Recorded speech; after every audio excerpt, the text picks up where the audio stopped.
আল্লাহুম্মা বারিক লানা ফি রাজাবা ওয়া শাবান ওয়া বাল্লিগনা রমাজান।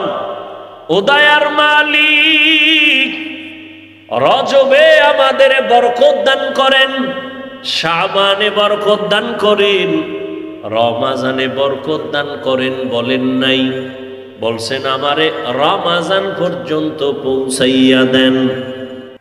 রডের ফ্যাক্টরিতে গিয়া দেখো, সিমেন্টের ফ্যাক্টরিতে গিয়া দেখো, কত যুবক কষ্ট করিয়া কাজ করিয়া একটা রোজাও ভাঙ্গে না। একটা সন্তান সাপ দেখলে ভয় করে, তার বাস্তবতা কি? বলে যেখানে সাপ আছে ওখানে যায় না। মাঝে মাঝে ঘুমের মধ্যে সাপ সাপ কয়া জোরে চিৎকার দেয়, ভয়। একটা সন্তান মা বাবাকে যখন ভয় করে, ওই সন্তান মা বাবার সামনে কখনো অন্যায় করে না, বিচারের বেতের বাড়ির ভয়। একটা ছাত্র যখন শিক্ষকের ভয় করে, ওই ছাত্র শিক্ষকের সামনে অন্যায় করে না, শাস্তির ভয়। ঠিক এই দুনিয়ায় যেই মানুষ আমার আল্লাহকে ভয় করবে, ওই বান্দা গলায় ছুরি লাগাবে, দাড়ির মধ্যে অস্ত্র লাগাবে না। আর কে দারত খৌফে হকদার দিল মাদাম, জান্নাতুল মাওয়া দেহত ও রাম কাম জুজবা হকচি জে মখাজ ইনসুজা ফজলে উ আমস্তে দর জুমলা জাহা। আমলের জন্য আল্লাহ দুনিয়ায় পাঠাইলেন, আর এই দুনিয়ায় আমল মানি কাজ, আখেরাতের কাজও কাজ, দুনিয়ার কাজও কাজ। দুনিয়ার কাজে কষ্ট বেশি, আখেরাতের কাজে কষ্ট নাই বললেই চলে। শীতের দিনে মসজিদে ঢুকবেন শান্তি বাইরের তুলনায়, আবার গরমের সময় বাইরে অশান্তি, মসজিদে ঢুকবেন শান্তি, এসির বাতাস চলে। পাঁচ বেলার নামাজ পড়বেন, ওযু বানাইয়া দেখবেন শরীরটা তাজা ফ্রেশ লাগে, অনেক আরাম লাগবে। রোজা রাখবেন, শরীরটা হালকা লাগবে, রোগ শোক কম হবে। আর দুনিয়ার যত কাজ, সব কাজে কষ্ট বেশি। এমন কোন দুনিয়ার কাজ নাই যে কষ্ট নাই। দুনিয়ার কাজের ফলাফল সন্দেহযুক্ত। কোটি টাকা লোন উঠাইয়া ব্যবসায় নামছে, ব্যবসা হতেও পারে নাও হতে পারে, গ্যারান্টি নাই। মাঠে ময়দানে কৃষক কাজ করে, ধান হতেও পারে নাও হতে পারে। জমি বিক্রি করে বিদেশ যায় চাকরির জন্য, চাকরি হতেও পারে নাও হতে পারে। অনেকে দাঁড় কইরা টাকা নিয়ে বিদেশ গেছে, কফিল খারাপ, মালিক ভালো না, কয়েকদিন জেল খাইটা আবার বাড়ি। দুনিয়ার সব কাজের ফলাফল গ্যারান্টি নাই, কষ্টও বেশি। আখেরাতের কাজে কোনো কষ্ট নাই, ফলাফলের মধ্যে কোনো সন্দেহ নাই। বান্দা তুমি নামাজ পড়বা, পরকালের পুরস্কার তো আছে। দুনিয়ায় পুরস্কার কি জানো? বরকতের রিজিক পাইবা। বরকতের রিজিক মানি 10 প্লেট তুমি খাবা না, না 10 প্লেট খাদোকে খাইয়া যে তৃপ্তি পাবে, তুমি 1 প্লেটে সেই তৃপ্তি পাবা। ও খানা খাইয়া বাথরুমে দৌড়াবে, আর তুমি খানা খাইয়া শরীরে শক্তি হবে, নামাজে দাঁড়ায় যাবা। এই বরকত। বরকতের খানা নামাজের কারণে। নামাজ পড়লে চেহারা উজ্জ্বল হয়, নূর বাড়ে। নামাজের দ্বারা মানুষের দিলের মোহাব্বত তোমার দিকে বেড়ে যাবে। নামাজ যদি আদায় করো, দুনিয়ার সব মাখলুক তোমার জন্য দোয়া করবে, নগদ পুরস্কার। রোজা রাখো বাবা, নগদ পুরস্কার। তোমার দেহ সুস্থ হয়ে যাবে, তোমার অন্যান্য রিজিকে বরকত বেড়ে যাবে। এজন্যই তো রহমতের নবী জীবনভর শুধু আমল করেছেন, আমল। 23 বছর মাত্র দাওয়াতের কাজ করছেন। রহমতের নবীর উপরে 40 বছরের পরে কোরআন আসছে। দীর্ঘ 40টা বছর রহমতের নবী কোথাও দাওয়াতের কাজ করেন নাই, হেরা পাহাড়ে গিয়া আল্লাহর ধ্যানে সময় কাটাইছেন। আপনাদের জানা থাকলে বলেন, আমার নবীর কোনো গুনাহ আছে? সেই নবী নামাজ কম পড়ছেন না বেশি? দুনিয়ার লাইনে যারা লাভবান হয়, দুই লাইনে লাভবান হয়, একদল হারাম খাইয়া আর একদল হালাল খাইয়া। বুঝেননি? এই দুই দলের মধ্যে সফলতার লাইনে কে কিরকম আগায়? যারা হারাম খায় তারা রাতারাতি টাকার মালিক, আবার রাতারাতি ফকিন্নি হয়ে যায়, কারণ যেই পথে আয় সেই পথে যায়। যেই গাছ দ্রুত বড় হয় ওই গাছ তাড়াতাড়ি বাতাসে ধ্বংস হয়। আর যারা হালাল পন্থায় চলে, এদের মধ্যে যারা উন্নতি লাভ করে, শুধু মূল ডিউটি করে লাভ করে না, ওভার ডিউটি করে লাভবান হয়। কথা ঠিক? ওভার ডিউটি ছাড়া কেউ উন্নতি লাভ করতে পারে না। ঠিক আখিরাতের লাইনে মূল ডিউটি ফরজ, ওভার ডিউটি নফল। ওভার ডিউটি ছাড়াও আল্লাহর মোহাব্বতে আগাইতে পারবে না। মূল ডিউটি 5 বেলার নামাজ, ওভার ডিউটি ইশরাক আউয়াবিন চাষ তার তাহাজ্জুদের নামাজ, মূল ডিউটি রমজানের রোজা, ওভার ডিউটি আরাফার রোজা, আশুরার রোজা, সোমবার বৃহস্পতিবারের রোজা। রহমতের নবী সাহাবায়ে কেরাম সারাটা রাত নামাজে কাটাইতেন। রমজানে তো আরো বরকত বেশি, এজন্যই তো রহমতের নবী আমার শাবানের আগে চলে গেল রজব, সামনে রমজান। রজবের চাঁদ দেখে নবী দোয়া করতেন, আল্লাহুম্মা বারিক লানা ফি রাজাবা ওয়া শাবান ওয়া বাল্লিগনা রমজান। নবী দোয়াটা কি করছেন খেয়াল করেন, আল্লাহুম্মা বারিক লানা ফি রাজাবা ওয়া শাবান ওয়া বাল্লিগনা রমজান। ও দয়ার মালিক, রজবে আমাদের বরকত দান করেন, শাবানে বরকত দান করেন, রমজানে বরকত দান করেন। বলেন নাই, বলছেন আমারে রমজান পর্যন্ত পৌঁছাইয়া দেন। কেন? বলে রমজানে এত বেশি বরকত যে আমি কাজ করিয়া নিব, হাওয়ার উপরে নিব না। কারণ রমজান এমন বরকতের মাস, যেই রমজানে শয়তানের পায়ে শিকল লাগানো, জাহান্নামের দরজা বন্ধ, জান্নাতের দরজা খোলা।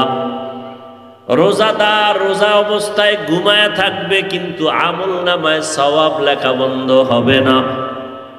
রমজানে একটা নফল আমল করলে ফরজের সমান সওয়াব, একটা ফরজ আমল করলে 70টা ফরজের সওয়াব। নবী বলেন, এজন্য হে আল্লাহ, রমজান পর্যন্ত আমাকে পৌঁছাইয়া দেন। রমজানে যেন মরণ হয়, এর আগে যেন না হয়। কিন্তু কিছু কিছু কপাল পোড়ারা এই কপালে রমজান পাইয়াও আমল করে না। আবার কারা কারা জানি বয়ান করে বেশি আমল লাগে না। আবার একদল কয় মোটামুটি ফরজগুলো করলে হবে, নফল লাগবে না। অথচ রহমতের নবী বলেন, কিয়ামতের ময়দানে ফরজ আমলের ঘাটতিগুলো পূরণ করার জন্য আল্লাহ নফল দিয়া পূরণ করবেন।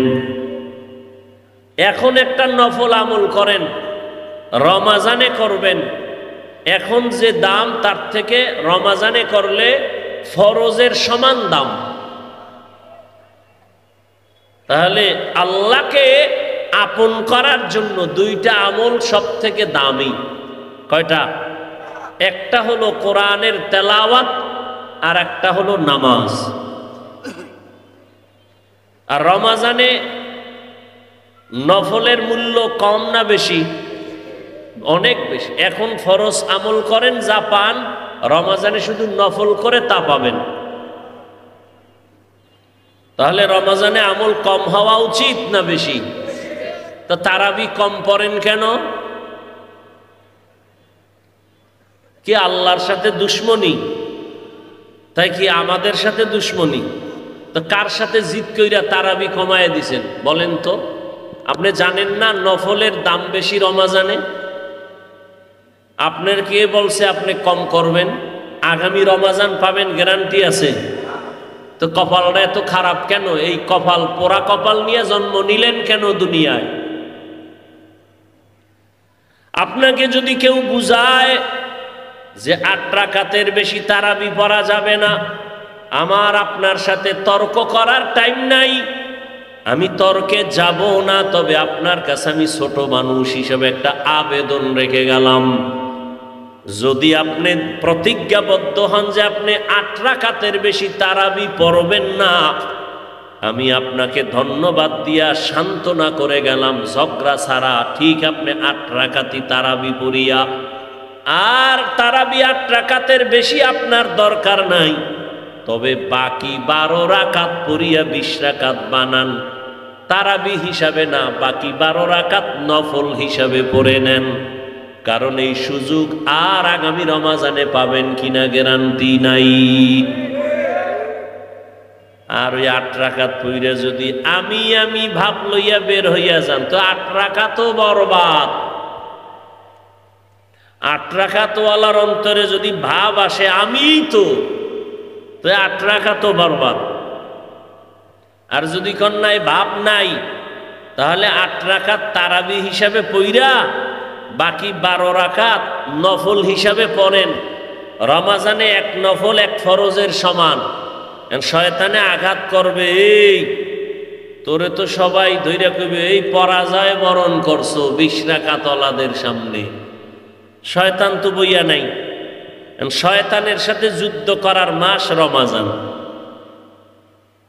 আল্লাহর জন্য ইবাদত করবেন, মানুষে কি বলল না বলল এই চিন্তা করলে তো ইবাদত হবে না, আর সে ইবাদত কাজেও লাগবে না। অতএব এই রমাজানে রহমতের নবী এত আমল করলেন, প্রস্তুতি নিয়ে নেন, সময় কম, একটা রোজাও যেন ছুটে না যায়, 1 ওয়াক্ত নামাজ যেন জামাত ছাড়া না হয়, কমপক্ষে 1 খতম কোরআনের তেলাওয়াত, কমপক্ষে 1 খতম তেলাওয়াত। রোজা যেন ভাঙ্গা না যায়। রডের ফ্যাক্টরিতে গিয়ে দেখো, সিমেন্টের ফ্যাক্টরিতে গিয়ে দেখো, কত যুবক কষ্ট করিয়া কাজ করিয়া একটা রোজাও ভাঙ্গে না। তুমি এই সুযোগ হারাইয়া রোজা ভাঙ্গিও না।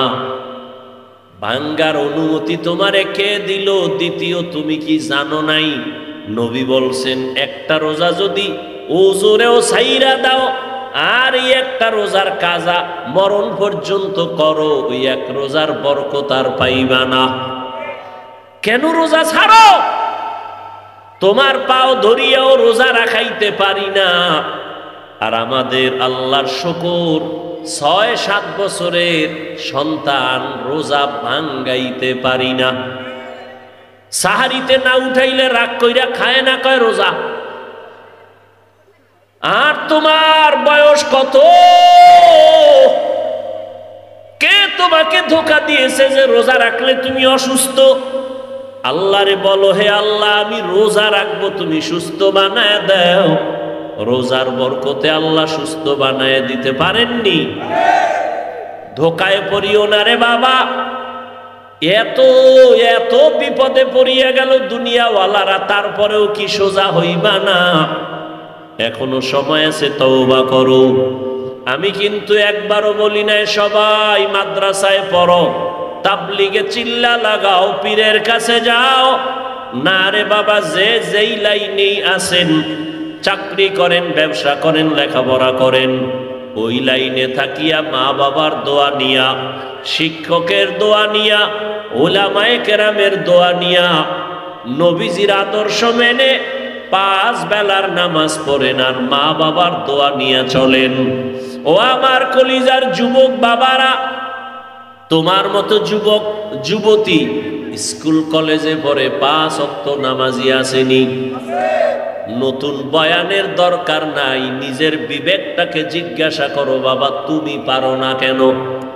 তোমার মতো বান্দা বান্দি জেনারেল লাইনে থাকিয়া র্যাব, আর্মি, পুলিশ, বিডিআরের চাকরি করে, ডাক্তার, প্রফেসর, ইঞ্জিনিয়ার, ব্যবসায়ী, চাকরিজীবী 5 বেলার নামাজ পড়ে আসেনি।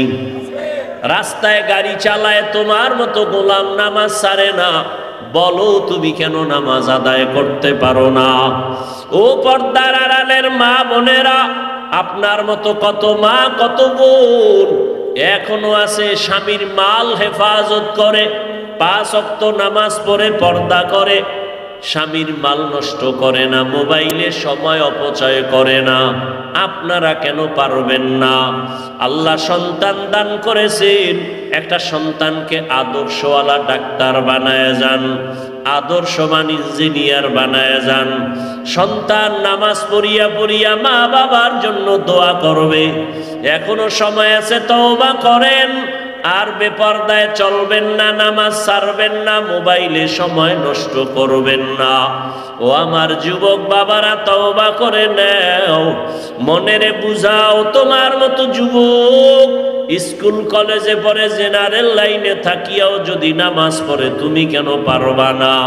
আল্লাহর কাছে তওবা করে নাও আর বলো, হে মালিক, আর নামাজ ছাড়বো না, দাড়ি কাটবো না, বেপরদায় চলবো না, মা বাবার সাথে বেয়াদবি করবো না, শিক্ষকের দোয়া নিয়া, ওলামায়ে কেরামের পরামর্শ নিয়া, নবীজির তরিকা মানিয়া চলবো।